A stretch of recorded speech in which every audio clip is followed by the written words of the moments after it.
आज पूरी दुनिया यूएसए के टैरिफ वॉर के खिलाफ प्रोटेस्ट कर रही है, पर इंडिया नहीं कर रही है। कभी सोचा है क्यों? चाइना हो, फ्रांस हो या फिर जापान ही क्यों नहीं हो, आज हर जगह का स्टॉक मार्केट नीचे गिरा है। वहीं पे इंडिया का जो स्टॉक मार्केट था काफी स्पॉन्टेनियस परफॉर्म किया, यहाँ तक कि बैंक निफ्टी जो थी वो पॉजिटिव में क्लोज हुई है। काफी अजीब बात है ना, ये जानते हुए भी कि टैरिफ लगाए। कहीं ये टैरिफ इंडिया के लिए अच्छा तो नहीं है? Come on, let's find it out in this video. Hello everyone, I am Shubhankar and welcome back to my channel, welcome to reality. ये वीडियो शुरू करने से पहले ये जानते हैं कि ट्रेड डेफिसिट क्या होता है और ट्रेड सरप्लस क्या होता है। एग्जाम्पल, अगर इंडिया श्रीलंका को 100 रुपये वर्थ के प्रोडक्ट्स एक्सपोर्ट करता है और श्रीलंका से 200 रुपये वर्थ प्रोडक्ट इंपोर्ट करता है, तो इंडिया 100 रुपये के ट्रेड डेफिसिट में रहेगा और श्रीलंका 100 रुपये के ट्रेड सरप्लस में रहेगा। सो चैप्टर 1।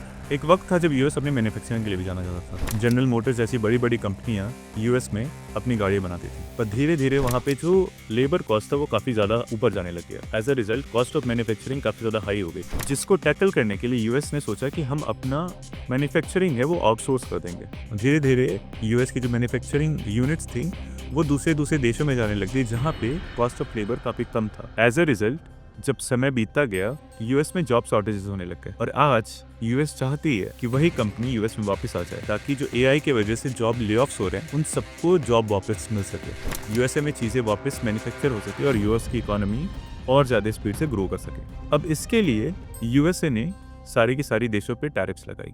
ना ये टैरिफ काम कैसे करेगी? जस्ट फॉर एग्जाम्पल, अगर इंडिया का मैन्युफैक्चरर पहले 100 रुपए का बोतल यूएस के मार्केट में बेचता था, अब टैरिफ लगने के बाद वही पानी का बोतल अब 126 रुपए का मिलेगा। और वहीं पे जो इंसान लोकल बनाया हुआ पानी का बोतल 120 में बेचता होगा, लोग उसका पानी का बोतल जाके खरीदेंगे, क्योंकि पहला चीज़ वो मेड इन अमेरिका है, दूसरा चीज़ वो सस्ता है। और एज अ रिजल्ट जो बाहर के देशों के पानी के बोतल के मैन्युफैक्चरर हैं वो भी यूएसए में आकर अपना प्लांट लगा के अपना पानी का बोतल बेचेंगे, क्योंकि ऐसे उनको यूएसए के मार्केट का एक्सेस मिलेगा। और यूएसए यही चाहती है, यूएस का यही गोल है कि वापस यूएसए में मैन्युफैक्चरिंग स्टार्ट की जा सके।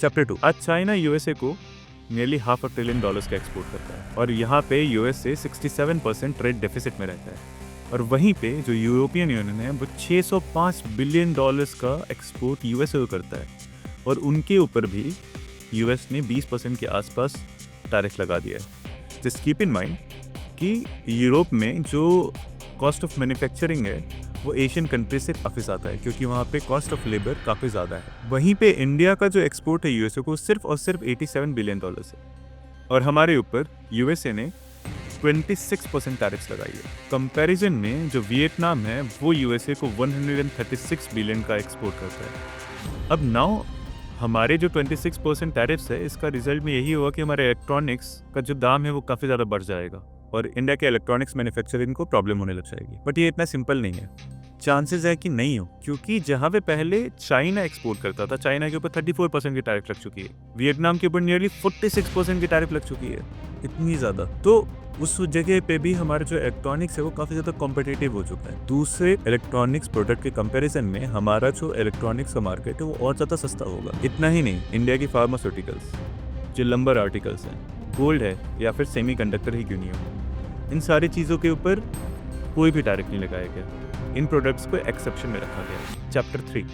इन सब चीज़ का यूएसए के ऊपर इफेक्ट क्या होगा? आज यूएसए ने मिनिमम टैरिफ 10% रखा है। कुछ देश जैसे कि यूके, ऑस्ट्रेलिया, ब्राज़ील, इन देशों से यूएस हमेशा ट्रेड सरप्लस में रहता था। ऐसा करके यूएस ने अपने ही पैर पे कुल्हाड़ी मारी है। अगर धीरे धीरे बाकी के सारे देश अगर रिटेलिएट करना शुरू करते हैं और यूएस के ऊपर सेकेंडरी रिटेलिएटरी टैरिफ्स और लगा देते हैं, तो इन्फ्लेशन बहुत ज़्यादा बढ़ जाएगी। और क्योंकि सारे के सारे एक्सपोर्टेड चीज़ जो यूएसए में एक्सपोर्ट किए जाते थे उनका प्राइस ऑलरेडी बढ़ चुका है, इससे एक आम यूएस के जो नागरिक होंगे उसके ऊपर काफ़ी ज़्यादा असर पड़ेगा। यूएस के इन्फ्लेशंस काफ़ी ऊपर चली जाएंगी।